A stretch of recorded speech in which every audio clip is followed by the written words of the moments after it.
ஒரு ப்ளஸ். வாக்குஸ்தானத்தில் சூரியனும் செவ்வாயும் போய் உக்காந்தாலும் குருவின் பார்வை.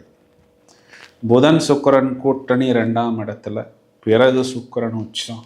குரு மறைஞ்சாலும் குரு பகவான் வக்ரம், அதனால் பாதிப்பு இல்லை. ராசியாதிபதியே வெற்றி ஸ்தானத்தில்.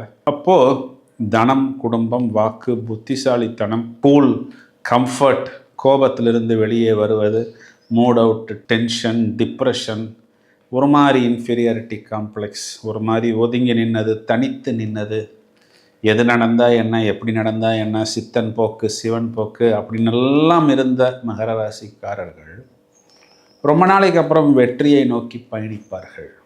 பயணத்தால் ஆதாயம். வார்த்தைகளில் வித்தைகளை வெளிப்படுத்துவார்கள். பிரமாதமான புத்திசாலித்தனத்தை வெளிப்படுத்துவார்கள். ஸ்மார்ட், ஸ்வீட், சாஃப்ட், அட்ராக்டிவ், பலரை ஈர்க்கக்கூடியது புத்திசாலித்தனம். வாக்குஸ்தானத்தில் புதன் சுக்கிரன் கூட்டணியே ஒரு பிரமாதம்.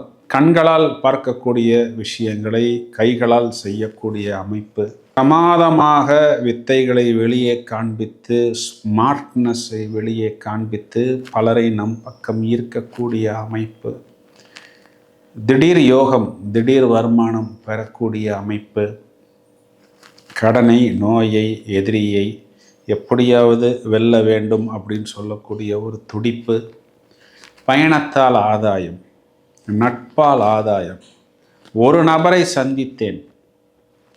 அந்த ஒரு நபர் எனக்கு கொடுத்த ஒரு டேர்னிங் பாயிண்ட் என் வாழ்க்கையை புரட்டி போட்டது, என் கஷ்டத்தை புரட்டி போட்டது, என் தோல்வியை புரட்டி போட்டது, என் துயரத்தை புரட்டி போட்டது.